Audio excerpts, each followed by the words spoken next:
नमस्कार दोस्तों, आज हम डिस्कस करेंगे residential status. Residential status as पर इनकम टैक्स लॉ।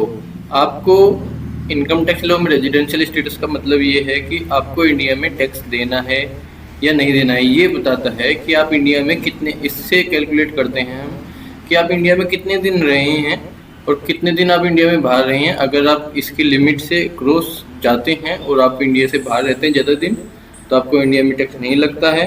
और अगर आप इसके कंडीशन पास कर जाते हैं और आप इंडिया में रहते हैं, भले ही आप फॉरेनर भी हैं, आपको मैं बताऊंगा सारी डिटेल। अगर आप फॉरेनर हैं या फिर आप दूसरे देश में घूमने गए हैं या फिर आप दूसरे देश से ही अर्निंग करते हैं, इसमें आपको सभी सवालों के जवाब मिल जाएंगे। आप बने रहिए वीडियो के लास्ट तक। आपको इंडिया में टैक्स कब देना होता है, सबसे पहला यही इम्पोर्टेंट होता है जानना। इनकम टैक्स को पढ़ने से पहले सबसे इम्पोर्टेंट चीज़ होती है कि आप इंडिया में टैक्स लगेगा कब, यही तो जानना सबसे इम्पोर्टेंट होगा। आज हम पढ़ेंगे रेजिडेंशियल स्टेटस के बारे में। रेजिडेंशियल स्टेटस जानने के लिए मैं आपको बता दूं, सबसे पहले 3 बातें इम्पोर्टेंट होती हैं। इनकम टैक्स लॉ ने 3 तरीके से डिफाइन किया है। सबसे पहला एक इंडिविजुअल या फिर एक एचयूएफ, दूसरा कंपनी, एओपी, बीओआई, ये सब एक सोसाइटी जो है, हर किसी के लिए टैक्स के लिए अलग से बताया गया है।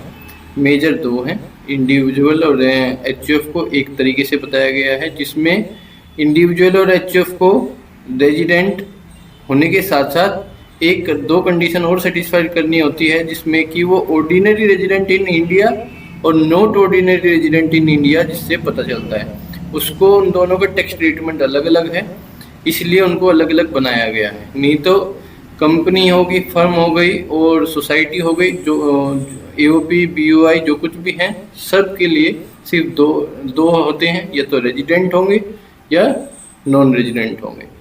और इंडिविजुअल के लिए रेजिडेंट होने के साथ साथ 2 कंडीशन और करनी होती है, resident but not ordinary resident, resident but ordinary resident. ठीक है, resident and ordinary resident, resident but not ordinary resident. ठीक है, और तीसरा क्या होगा इसमें, तीसरा वही होगा जो नॉन रेजिडेंट हो गए। ठीक है, इसमें 3 हैं। रेजिडेंट के 2 हिस्से हैं, रेजिडेंट एंड ऑर्डिनरी रेजिडेंट, और resident but not ordinary resident, तीसरा नॉट रेजिडेंट। ठीक है, अब आप इसमें देखिए, इनको ग्रीन इसलिए किया हुआ है, इसमें ग्रीन होने से क्या है, आपको इंडिया में टैक्स नहीं लगता। कोई भी कंपनी, कोई भी इंडिविजुअल क्या चाहेगा, मैं इंडिया में टैक्स ना लगे, मेरा इंडिया में टैक्स नहीं लगेगा तो वो टैक्स से फ्री हो जाता है। यही कारण है कि हम इंडिया में टैक्स, ज़्यादातर लोग टैक्स ना देना चाहते हैं। अब ये रेजिडेंट एंड ऑर्डिनरी रेजिडेंट, एक डीम्ड रेजिडेंट का भी आ जाता है। डीम्ड रेजिडेंट वही कि अगर आप इतने दिन रहे तो आपको रेजिडेंट मान लिया जाता है, आप उसके अकॉर्डिंग है डीम्ड रेजिडेंट। तो रेजिडेंट और डीम्ड रेजिडेंट का 2 कंडीशन और है, resident and ordinary resident and resident but not ordinary resident. ठीक है, कंपनी, फर्म, एओपी, बीओआई, इनमें सब क्या होता है, कंपनी, फर्म, एओपी, बीओआई, इनमें सब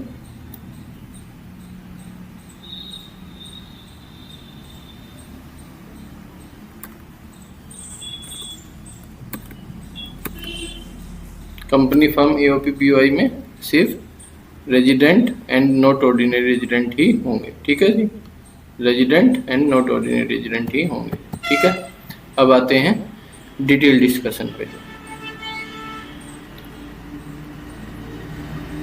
सबसे पहले आप इसको देखिए। देखो, गवर्नमेंट कहती है, मैं पहले आपको लॉ पढ़ाता हूँ।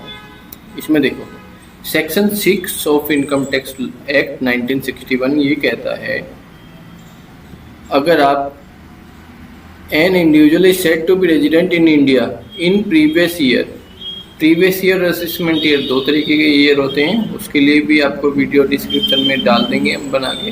प्रीवियस ईयर को अगर आपको नहीं पता वैसे मैं आपको बता देता हूँ। प्रीवियस ईयर वो होता है जैसे अब अभी 21-22 ईयर चल रहा है, ये हमारा असेसमेंट ईयर है जब हम, और हमारा प्रीवियस ईयर जो है वो हमारा है 20-21। ठीक है जी।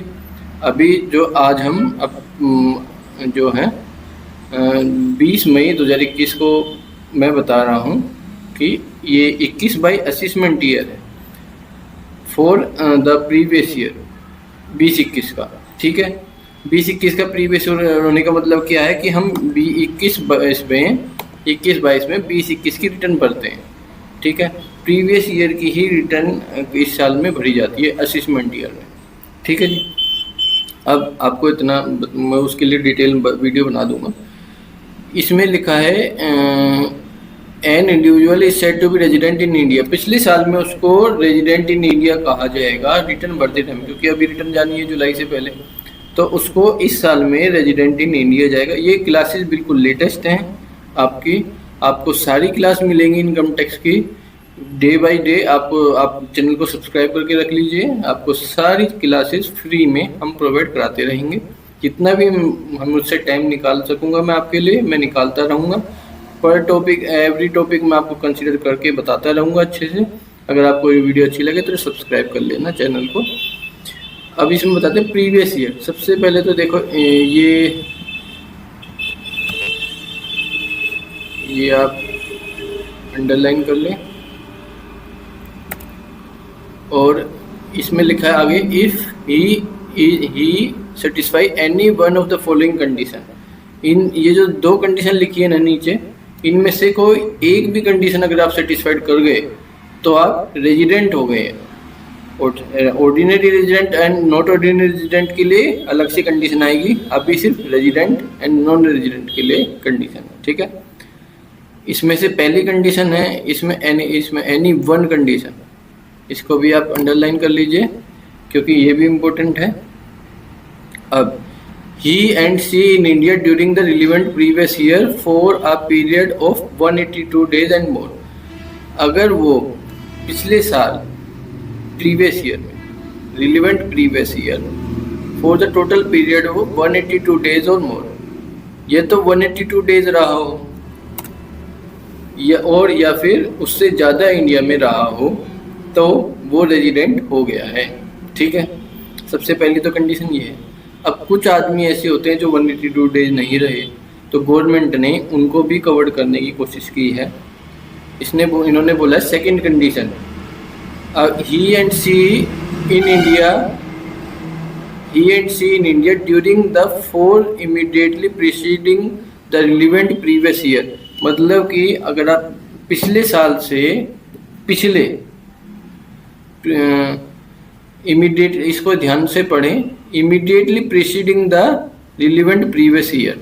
ठीक है, इसको ना भूलें, कभी प्रीवियस ईयर से जोड़ लें आप। ठीक है, फॉर द टोटल 365 डेज और मोर, या तो 365 डेज रहे हों या उससे ज़्यादा। अभी भी ये कंडीशन सेटिस्फाइड नहीं हुई है। एक इसी कंडीशन में एक चीज़ और एक बात और लिखी है एंड, मतलब ये भी he has been in India at least 60 days in the relevant previous year। पिछले साल में कम से कम 60 डेज इंडिया में रहा हो। उससे कम अगर रहा है तो वो NRI है, नॉन रेजिडेंट इन इंडिया है। कम से कम प्रीवियस ईयर में इन तीनों का समरी क्या है, कम से कम पिछले साल में 60 दिन तो रहा ही हो।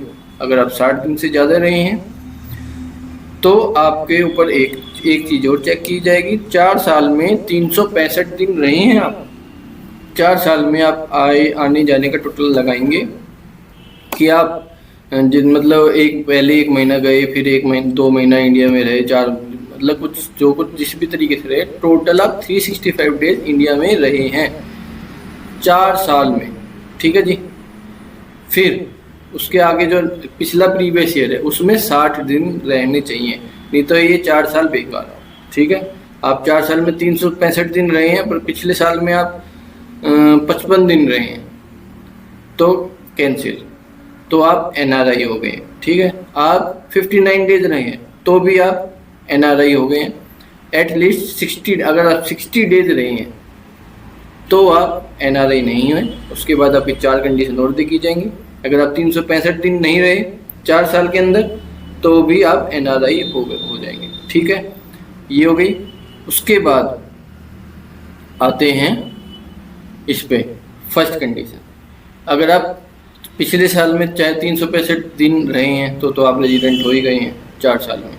अगर आप पिछले साल में 182 दिन रहे हैं तो का सवाल आता है, सर ये 60 दिन कितने, मतलब ये सवाल आता है कि बच्चे पूछते हैं कि अगर 60 दिन हम पिछले साल, ये कितने दिन से कितने दिन तक है, अगर इसमें हम 183 दिन अगर इसमें रहते हैं तो क्या होगा। तो हम इस पिछले साल में काउंट होते, ये पिछले 4 साल के देखने हैं या नहीं देखने हैं। जब बेटा जब 183 दिन हम रह ही लेंगे 183 डेज, तो हम इसको काउंट करेंगे ना, समझो। तो आप इस कंडीशन में फॉल हो गए। बची कंडीशन तो 60 दिन की है, तो ये हुआ 160 डेज, नहीं 60 डेज टू 181 डेज के अंदर ये लिमिट लगेगी। ठीक है बच्चों, अब आपको इसमें बताते हैं, इसको डायग्राम से समझाते हैं। ये देखो, जो ग्रीन है वो तो नॉन रेजिडेंट हो ही गए। ठीक है, ग्रीन है तो नॉन रेजिडेंट हो ही गए हैं। 60 दिन अगर आप पिछले साल में 60 दिन से कम रहे हैं तो आप नॉन रेजिडेंट कंफर्म है। और 182 दिन, यहाँ पे ये जो बॉर्डर है ये 182 दिन का है, ये 60 दिन का है। ठीक है जी, अगर आप 182 दिन से ज़्यादा रहे हैं तो रेजिडेंट हैं ही, तो आपको टैक्स देना ही देना पड़ेगा, तो आपको कैसे भी नहीं बच सकते। अगर आप 182 डेज से और 60 दिन के बीच में हैं तो आपका पीछे का 4 साल का रिकॉर्ड देखा जाएगा, जिसमें कि पीछे का 4 साल का रिकॉर्ड कैसे देखा जाएगा, ऐसे। ये देखो, यहाँ पे 60 दिन है, यहाँ पे रेड कलर है, तो आपको टैक्स देना ही देना पड़ेगा। और 182 डेज वाले कॉलम में आपको मैं समझा देता हूँ, ये है सिस्टम। पिछले साल में जैसे अभी 21-22 ईयर चल रहा है, इसमें प्रीवियस ईयर देखा जाएगा। इसमें ये फाइनेंशियल ईयर लिखा है, फाइनेंशियल ईयर, प्रीवियस ईयर और असेसमेंट ईयर में फ़र्क है। इनकम टैक्स लॉ में प्रीवियस ईयर और असेसमेंट ईयर के ही हिसाब से बोला जाता है, फाइनेंशियल ईयर इनकम टैक्स में नहीं बोला जाता। फिर भी ये अकाउंटिंग ईयर के अकॉर्डिंग फाइनेंशियल ईयर होता है। अभी का फाइनेंशियल ईयर जो चल रहा है, जो अभी करंट चल रहा है, जो अभी आज जो बिल बनेगा वो 21-22 फाइनेंशियल ईयर के अकॉर्डिंग बनेगा। ठीक है, वो प्रीवियस ईयर है, जो बैलेंस शीट हमारी पिछले साल की बनेगी वो 31 मार्च 2021 की फाइनल होगी। नवंबर तक उसकी रिटर्न जाएगी, ROC गवर्नमेंट को फाइल होगी, मिनिस्ट्री ऑफ कॉर्पोरेट अफेयर को। ठीक है, उसमें CE का डिजिटल सिग्नेचर लग के उसको फाइल किया जाता है MCA, ministry of corporate affair. ठीक है, उसको कैसे फाइल किया जाता है, उसको भी प्रैक्टिकल चीज़ों के भी हम आपको सब चीज़ बताएंगे। हमें थोड़ा जितना हमें टाइम मिल सकेगा हम आपके लिए बनाते रहेंगे। ठीक है, अभी इसमें देखो 19-20 साल में, इस साल अभी आज के टाइम से देखते हैं, आज 20 मई है। ठीक है, तो आज के हिसाब से हम देखते हैं तो 20-21 में आप 60 दिन रहे हैं। 60 दिन से 181 दिन तक अगर आप रहे हैं, क्योंकि 181 से ज़्यादा चले गए तो आप इधर आ गए, इसमें आ गए। ठीक है जी, तो आप पहुँच ही गए हैं, तो आपको टैक्स लगेगा ही लगेगा। अगर आप 60 दिन से कम है तो आप नॉन रेजिडेंट हो ही गए हैं। अब आप 19-20 फाइनेंशियल ईयर 18-19, ठीक है, 18-19 और 17-18 और 16-17। ठीक है बच्चों, इन ईयर में अगर आप देख लीजिए, इसको समझ लीजिए, 365 दिन आपको रहना है। ठीक है, financial year 20-21 in the form of 1 April financial year बताया गया है इसमें। 1 अप्रैल 2020 से 31 मार्च 2021 को फाइनेंशियल ईयर ख़त्म होगा और इसी को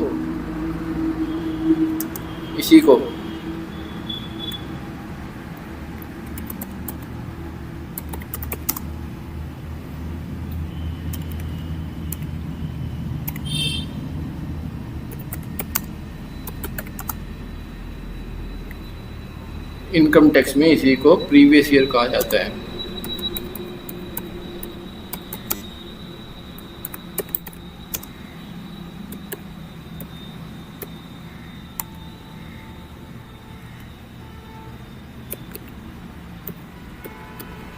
आया समझ में।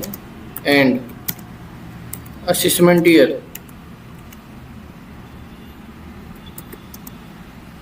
असेसमेंट ईयर किसको बोला जाएगा? 20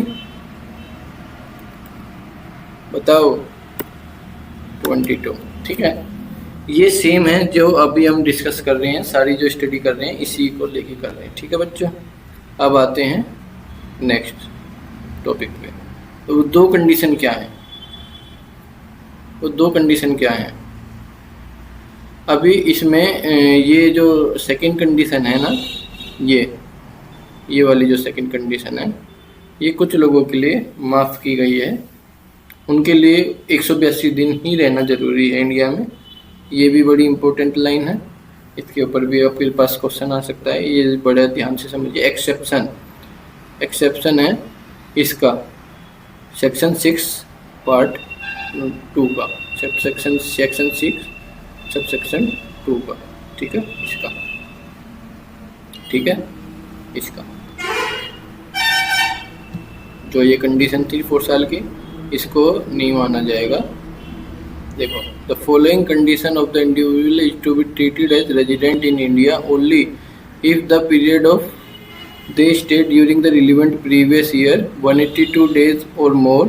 In other words, even if the person were in India is 60 days or more but less than 182 days in the relevant previous year, they will not be treated as resident due to the region they stay in India was 365 days or more during the 4 preceding year. मतलब कि उनको resident नहीं कहा जाएगा, ये second condition नहीं लगेगी उनके ऊपर। ठीक है, अब मैं बता देता हूँ सेकंड कंडीशन में क्या है। इंडियन सिटीजन भारत का सिटीजन हो, ठीक है, who live India during the relevant previous year as a member of crew of an Indian ship. अगर वो पानी के जहाज में कहीं काम से जाता है या फिर उसमें क्रू मेंबर है, मेन तो है काम से नहीं जाता, अभी काम का हम जिक्र नहीं करेंगे, क्रू मेंबर है एज अ इंडियन शिप में क्रू मेंबर की तरह कहीं जाता है, तो उसको 182 डेज से ज़्यादा ही रहना पड़ेगा इंडिया में। अगर उससे कम रहता है तो वो टैक्सेबल नहीं होगा उसके लिए, तो उसको एग्जेम्प्ट किया गया है। ठीक है, और इंडियन सिटीजन, यहाँ पे इंडियन सिटीजन की बात चल रही है। सबसे पहले तो इंडियन सिटीजन को अंडरलाइन कर लो। Crew members of an Indian ship, इसको भी अंडरलाइन कर लो। ठीक है, और purpose of employment outside India, Indian citizen होना चाहिए। इंडियन सिटीजन को पकड़ के रखना, ये दो चीज़ पकड़ लो। अब आते हैं इंडियन सिटीजन और a person of Indian origin. Person of Indian origin क्या था? जो भारत का अनडिवाइडेड इंडिया से पहले, जैसे पाकिस्तान पहले एक था, कुछ इधर उधर चले गए थे, तो पर्सन ऑफ इंडियन ओरिजिन के लिए एक एग्जम्पशन है इस सेक्शन की जो 4 साल वाला कॉलम है उसके लिए एग्जम्पशन है। इंडियन सिटीजन और person of Indian origin engage outside India in an employment और अ बिजनेस और प्रोफेशन। देखो, Indian person of Indian origin अगर बिजनेस प्रोफेशन के लिए जाता है, बिजनेस और प्रोफेशन के लिए भी उनको एग्जेम्प्ट किया गया है, ठीक है, ये लो। और इन एनी अदर वोकेशन, घूमने फिरने भी जाते हैं। Who comes on a visit to India during the relevant previous year, जो कि पिछले साल इंडिया में आए थे और घूमने आए हैं या फिर बिजनेस करने आए हैं, ठीक है। Engage outside India in an employment, outside India जो है एम्प्लॉयमेंट के लिए है, ठीक है, ठीक है। इनको इनके ऊपर ये कंडीशन नहीं लगेगी। अब आते हैं आगे, ये देखो residential status individual, 2 step to check residential status, ठीक है।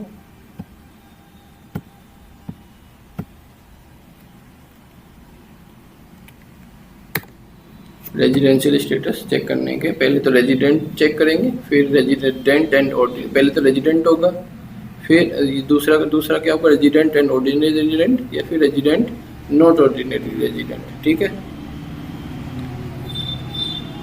अब ये देखो, इसको थोड़ा समझाने के लिए, ये जिनके लिए 4 कंडीशन 4 साल में 365 दिन और पहले साल में 60 दिन रहने के लिए एग्जेम्प्ट किया गया है, वो कंडीशन एग्जाम हटा एक्सेप्शन में डाली गई है। वो कौन है? जॉब के लिए जाते हैं, ठीक है, पर्सन ऑफ इंडियन ओरिजिन है, ये पूरा पहले भारत का नक्शा है, ठीक है। शिप में इंडियन क्रू मेंबर है और इंडियन ओरिजिन, ठीक है, इंडियन सिटीजन जॉब के लिए जाते हैं, ठीक है, या फिर क्रू मेंबर है। तीसरा इंडियन ओरिजिन है तो वो बिजनेस के लिए या फिर किसी भी चीज़ के लिए वो जा सकते हैं, वोकेशन के लिए भी, ठीक है। बेयर एक्ट, ये पूरा बेयर एक्ट है जो उसमें लिखा हुआ है हमारे इनकम टैक्स लॉ में। अब रेजिडेंशियल स्टेटस का ये पार्ट 1 यहीं पे समाप्त करते हैं। इसके आगे हम पार्ट 2 लेके आएंगे, क्योंकि वीडियो ज़्यादा लंबी ना हो जाए, इसलिए हम इसको यहीं पे ओवर करते हैं।